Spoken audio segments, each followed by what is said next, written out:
Hey guys, let's get on to part 2 of what is this gym and what do we do? Well, in part 1, I kind of went over some basic stuff. What we do, we get people prepared for the basis of martial arts and functionality. Now, in my opinion, the martial arts are not created to create a well-balanced person. Usually what they create is a hardcore extremist in kind of a religious way, where they kind of start going out and creating a jihad in anything that doesn't agree with them.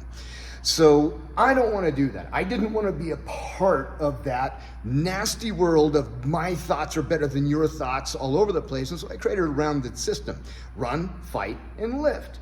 And functionality inside of this really is going to be that you get to gear it to where you want. Some people lift here more than anything else. Other people run more, and other people fight more. And there's some people across the board that just do them evenly.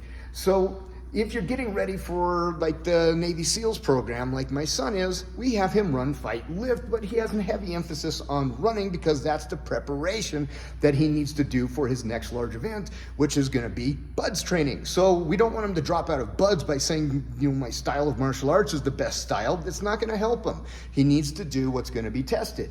Then we do the same thing for competitive athletes. You want to be a competitive athlete? Great. Let's go through the style of competitive athlete you want to do, because really it's all broke down by rules. So what is the difference between jiu-jitsu, BJJ, Sambo, and submission wrestling and MMA? Largely the rules. So BJJ and jiu-jitsu and submission wrestling are protected from things like striking your opponent and headbutting your opponent. You can't do those things, so you don't even need to worry about them. So those techniques are kind of out the window for that sport training. Now, in MMA, you're going to have access to some of those things, and so you're going to have to sacrifice, due to time, some of the other stuff you would have had in a different style. And then when it comes to Sambo, boom, headbutts are a real thing, so you have to learn to address those, because I'm telling you, if I'm fighting with you and I get a hold of you and one leg on the ground, I'm going to try to headbutt you in the face. If you don't have slick techniques to get through that, there's going to possibly be an issue if you get headbutted in the mouth while standing on one leg, because you can't transfer the energy when it hits you. Now, that being said, everybody can learn those things. Nobody's special. Not one style has all the answers for it. It's really a training methodology based upon the rules of the events that you're wanting to fight in. If you want to box, great. Be completely ignorant to what happens to you if you get tackled or if you get kicked. Boom. Just stay with your hands. You're boxing. You want a jiu-jitsu only? Great. Be completely ignorant to boxing and kickboxing and just work what's on the ground. Great. You could do these things, and don't get super hypersensitive about the word ignorant. I'm not trying to be an ass. I'm just saying that really when people get into these box minds, what they're doing is saying, I don't want to know what's outside of this idea because I know my idea is the best, and I'm just... Anyways, we all know that people are cultish. In any case, I wanted to avoid that. So we're going to run, we're going to fight, we're going to lift, and we're going to vary those things, which you should be doing anyways, to what you're trying to accomplish and based upon agreeing with the rules of that competition. I would like to get people ready for national and international Sambo, all right? The USA Sambo League and the USA Sambo Combat League, all these things are going to be very important to what you do inside of this gym if you want to be a legitimate combat athlete, combat Sambo athlete. It's really important. So I work with other organizations like USA Sambo and the Sambo League, USA Sambo League, out of Texas with Julian Sanchez. We work with these guys to create high-level Sambists to compete for America against other countries to represent our country. In order to do that, we need to run, fight, lift. All right, we've got to be strong.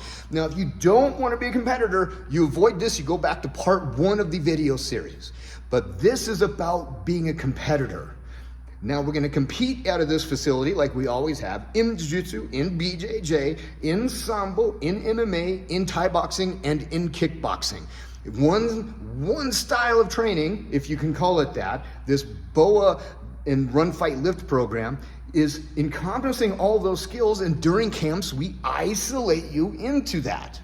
We want to make sure that you are completely familiar with the rules, that you have strategies that you can take. Now, if you decide to go professional in that, you probably need to be honed into that really particularly. And that takes a very long time. A good professional can definitely be 15 years in the making, for sure. So, that being said, this is the way we approach it. If you want to be a competitor, I've got you, but you have to go through the steps. I'm wanting 3 victories in grappling, 3 victories in kickboxing. I need to know how, and it has a lot to do with watching you lose weight and then put the weight back on and perform, so I understand who you are before we get into small glove competition. And then small glove competition, that's a whole new thing of injuries that can occur from that. So I take it very, very seriously. Other coaches take it very, very less seriously. But if you're interested in having a protected career, come see me. If you would like to try something totally different, boom, go see him. I am interested in moving athletes that want to be moved intelligently within their skill level. And you can't lie about this. You can't lie about your skill level. I'm interested in moving their next skill level, their current skill level to the next level. In order to do that, it takes time. It takes significant training and commitment from me and you.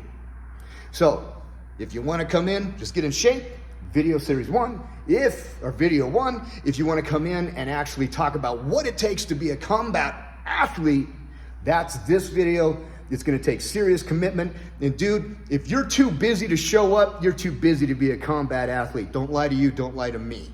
Coach Sullivan, Westminster Centennial, FusBoxe Sambo1, and soon to come, North to South Dakota and Nebraska. Keep your eyes open. We're going to have all of these locations open very soon. Looking forward to what the future holds. Let's make some champions, guys.